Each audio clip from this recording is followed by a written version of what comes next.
Magandang araw. Bago tayo dumako sa talakayan, suriin muna natin ang larawang ito. Ano ba ang napapansin nyo sa larawang ito?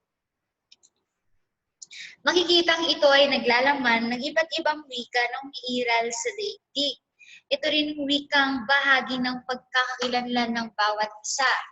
Katulad natin, meron tayong tinatawag na wikang pambansa at ito ay ang wikang Filipino. At ang mga wikang ito ay nagagamit natin sa pakikipagtalastasan o kaya pakikipag-usap sa kapwa. At ito ang isang bagay na kung saan natatangi lamang sa tao. Kung gayon, may tuturing na isang mahalagang handog sa tao ang kakayahang makipagtalastasan gamit ang wika. At alam ko, bukod pa riyan, ay mayroon ka pang iba pang alam na wika. Kaya naman, alamin natin ang layunin natin sa araw na ito. Una ay natutukoy ang pagkakapareha at pagkakaiba ng una at ikalawang wika. Naisasali ng mga pangungusap na naibigay gamit ang iyong unang wika. Ano nga ba ang unang wika? Malalaman natin yan sa mga susunod pang pagtalakay. Unang wika, pangalawang wika, at iba pa. Unang wika. Ito rin ay maaaring kilala sa tawag na katutubong wika.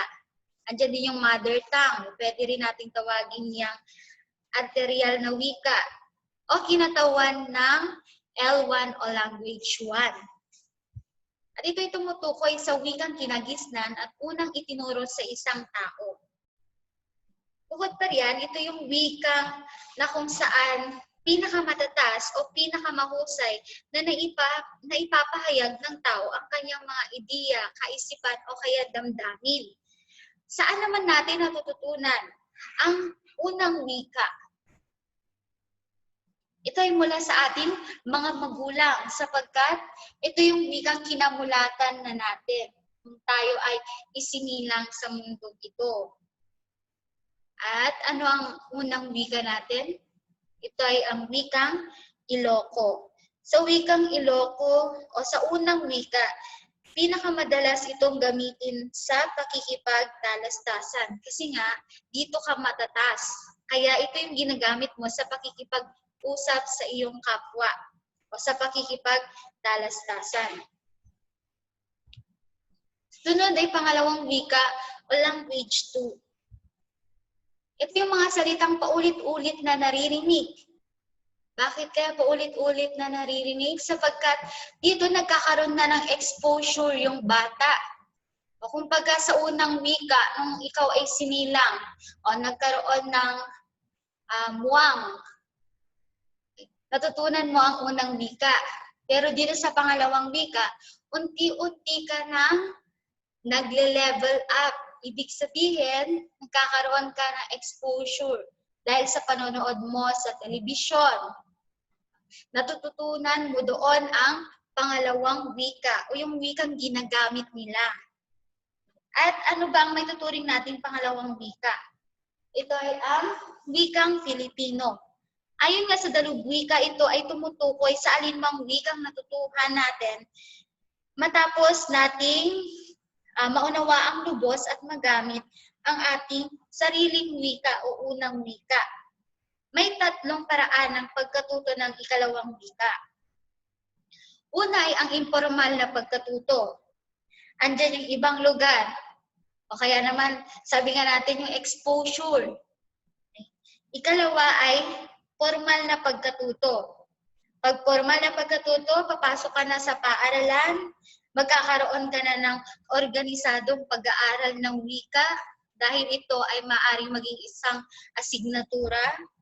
Sunod ay magkahalong pagkatuto. Ito yung magkahalong formal o kaya informal. Halimbawa na lamang ay nung pumasok ka sa paaralan, natuto ka ng magsalita ng iba pang wika bukod sa iyong unang wika. Yun yung tinatawag nating pangalawang wika o ikalawang wika o L2. Sunod ay iba pang wika o language tree. Nagagamit ang wikang ito sa pakikiangkop sa lumalawak na mundong kanyang ginagalawan. Hindi ka na lamang nakabase doon sa loob o sa paaralan. Bagkos, natututo ka ng makihalubilo sa iba. Di ba nga tayo ay social being? Mahilig tayong makipag-usap, mahilig tayong makipag-ugnayan. At dahil sa pakikipag-ugnayang ito, nagkakaroon o nalilinang natin ang tinatawag nating L3.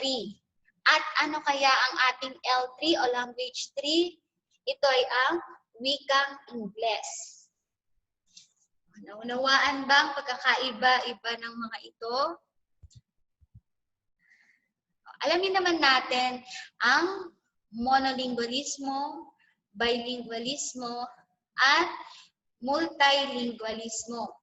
Ito ang mga susing salita upang malaman natin ang pagkakaiba-iba nila. Una ay ang monolingualismo, mula sa susing salita na mono. At ang ibig sabihin ng mono ay isa. Inilalahad na ito ay pagpapatupad ng iisang wika sa isang bansa. O bukod pa riyan, iisang wika rin ang ginagamit na wikang panturo sa lahat ng larangan o kaya asignatura.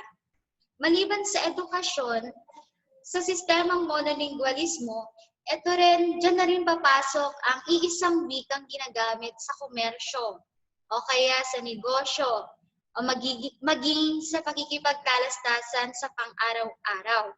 At meron kayong mga monolingual na bansa. May tuturing kaya natin na ang Pilipinas ay monolingual na bansa. Hindi, sapagkat ang monolingual na bansa ay ang bansang England, Pransya, South Korea, Japan. O yan lamang ang mga monolingual na bansa na kung saan iisa ang kanilang wikang panturo at wikang pangkomersyo. Okay, so yan yung monolingualismo.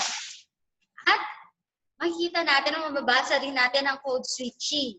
Ano ba ang code switching? Kailan nangyayari ang code switching? Ang code switching, ito ay pagpapalitan ng dalawa o higit pang wika sa loob ng isang pangusap o sa loob ng isang pakikipagtalastasan. Pinagsasama natin ang dalawa o higit pang wika. Halimbawa na lamang ay ang wikang Filipino at wikang Tagalog. So, nandyan na nga yung mga konyo. Diba? Para tayo ay makipagtalastasan o makipag-usap na pagsasama natin yung dalawang wika na alam natin. Kaya may mga Carabao English, may mga konyo. Okay? So, dyan na papasok yung tinatawag nating bilingualismo. Mula sa susing salita na bi at ibig sabihin ng bi ay dalawa. Ito ay tumutukoy sa paggamit ng dalawang wika. Matatawag mo kaya ang sarili mong bilingual? Bakit kaya? Ano bang pagpapahulugan ang maibibigay mo para sa salitang bilingualismo? Okay. Merong mga dalubwika na nagbigay ng pagpapakahulugan hinggil sa bilingualismo. Tingnan natin kung sino nga ba ang mayroong konkretong pagbibigay kahulugan sa bilingualismo. Andiyan si Leonard Bloomfield. Ito siyang Amerikanong linguista. At mayroon siyang tinatawag na perpektong bilingual. Bakit kaya siya perpektong bilingual? Dahil para sa kanya, ang bilingualismo daw, ito ay pagkontrol ng dalawang wika na tila ba ito ay kanyang katutubong wika. Ibig sabihin, napakatatas niya sa paggamit ng dalawang wikang ito. Kaya siya tinawag na perpektong bilingual.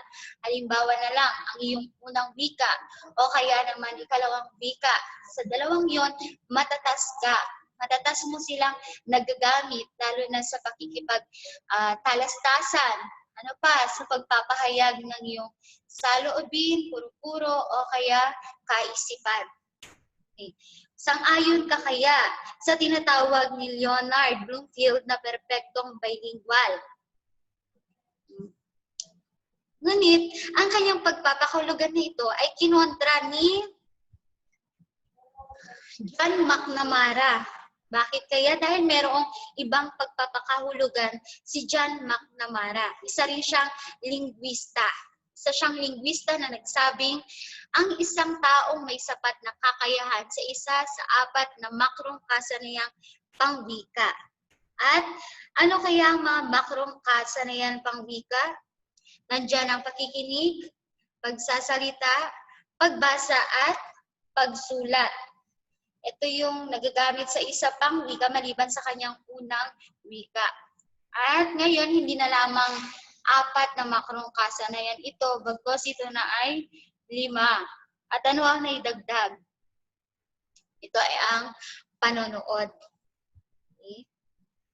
Sunod naman na linguistang nagbigay pagpapakahulugan sa bilingualismo, andyan si Uriel Wenrich. Para naman sa kanya, binigyan niya ng magkahiwalay na kahulugan ang bilingual at bilingualismo. Tinatawag niyang bilingual ay isang taong gumagamit ng dalawang wika. Ibig sabihin, ikaw, kapag marunong ka sa dalawang wika, ikaw ay may tatawag na bilingual. Pero ano kayang kaibahan nito sa bilingualismo? Ito ay paggamit ng dalawang wika na magkasalitan. So, yun yung tinatawag niya bilingualismo. Mapapansin natin na mayroon silang iba't ibang kahulugan hinggil sa bilingualismo. Bukod pa riyan, andyan din ang kanilang Cook at Singleton. Ayon sa kanila, ito ay matuturing na bilingual ang isang tao kung magagamit niya ang ikalawang wika ng matatas sa lahat ng pagkakataon. Ibig sabihin, sa ang kanyang ikalawang wika, doon siya mas matatas. Doon niya mas naipapahayag ang kanyang saloobin. O, yun yung mas nagagamit niya sa pakikipagtalastasan. Kaya siya natawag na balanced bilingual. Okay. Alamin naman natin ang bilingualismo sa wikang panturo. Andiyan na ang makikita sa Artikulo 15, Section 2 at 3 ng Saligang Batas ng 1973. Dito mababasa natin ang wikang Ingles at Filipino ay opisyal na wikang gagamitin bilang wikang panturo. Okay. Bakit kaya siya Filipino? Sapagkat, kung babalikan muli natin ang inyong kasaysayan ng wika, makikita noong o mababasa natin noong 1972, unang tinawag na Filipino ang ating wikang pambansa. Mula sa Pilipino, ito ay naging Filipino. Yun nga lamang, ang problema lamang ay walang hindi na isagawa ng batasang pambansa ang formal na pagpapatibay tulad ng itinatadhana ng saligang batas. Okay. Ngunit dyan ay wika Ingles at Filipino. Okay. At bukod pa riyan, ang batasang pambansa ay magsasagawa ng mga hakbang tungo sa pagpapaunlad at formal na paggamit ng pambansang wikang Filipino. Kaya siya naging wikang panturo, naging opisyal na wikang panturo dahil ito na yung hakbang ng batasang pambansa.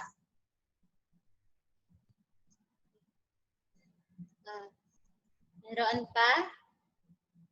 At dyan din nabuo ang Executive Order Number 202 patungkol sa pagbuo ng PCSTE o yung tinatawag na Presidential Commission to Survey Philippine Education. Ito ay patungkol sa magiging katayuan ng Pilipino at Ingles bilang wikang panturo o bilingual instruction. Dahil sa pagsusumikap nga ng surian ng wikang pambansa, ay nilagdaan ng isang makasaysayang patakaran tungkol sa tinatawag nating bilingual education. So hindi nyo ito naabutan ito yung naabutan namin, ang bilingual education. Dahil ang ginagamit ng wikang panturo noon ay wikang Ingles at wikang Filipino. Bukod pa riyan, nandyan din ang resolusyong ito. Ang wikang Ingles at Filipino ay gagamitin bilang wikang panturo at bilang asignatura. Puntahan nyo, buklatin nyo ang inyong libro sa page 31 at hanapin itong artikulo na to. I-check nyo doon, ang nakalagay doon ay ang Ingles at Filipino. Dapat gawin nyo itong Filipino. Nilalahad doon na ang Ingles at Filipino kasi dapat Filipino ay magiging medium ng pagtuturo at ituturo bilang asignatura sa kurikulum mula grade 1 hanggang antas universidad sa lahat ng paaralan. Ito man ay pampubliko o pampribado.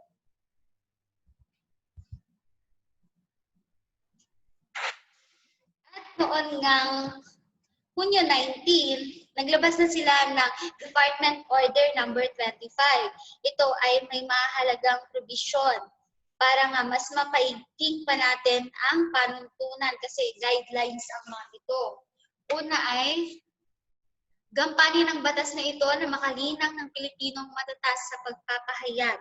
Ibig sabihin, nais ng batas na ito na makalinang ng mga mamamayang Pilipino na matatas nga sa pagpapahayag ng wikang Ingles at Filipino. Magagamit niya ng matatas. Sunod ay hiwalay na ginagamit ang wikang Filipino at Ingles bilang mga wikang panturo at asignatura. Kailan kaya ginamit o kailan kaya gagamitin ang wikang Filipino sa asignatura?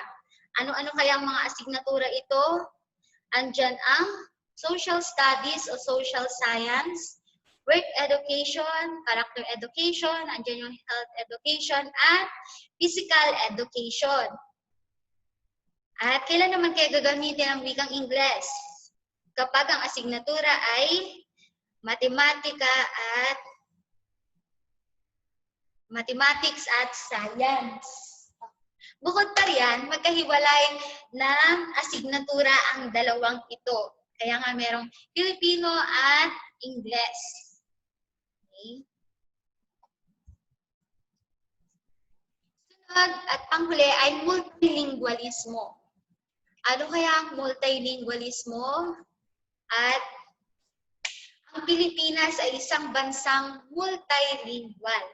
Bakit siya naging multilingual? Sapagkat mayroon tayong mga wika at wikain sa ating bansa. At ito ay natalakay na natin sa mga naunang aralin. Mula ito sa salitang multi o marami, tatlo, higit pa. Ibig sabihin, nakakapagsalita at nakauunawa ng Filipino, Ingles at isa o higit pang wika ang isang mamamayan. Kaya may tuturing mo kaya ang iyong sarili na multilingualismo o multilingual. Okay? Bukod pa riyan, alamin natin ang multilingualismo sa wikang panturo. Ano kaya ang naging gamit ng multilingualismo? Hindi lingid sa ating kaalaman na tayo ay nasa binagong curriculum na o yung tinatawag nating K-12 curriculum o K-12 program. Kaya naman, naglabas sila ng panuntunan hinggil sa MTBMLE o Mother Tongue-Based Multilingual Education o Department Order number 16 Series of 2012. At ano kaya ang probisyong iyan?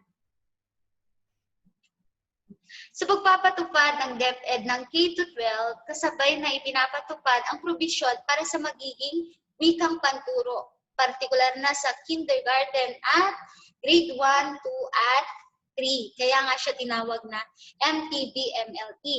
So, dito lalabas ang paggamit ng wikang vernacular. Anong wikang vernacular?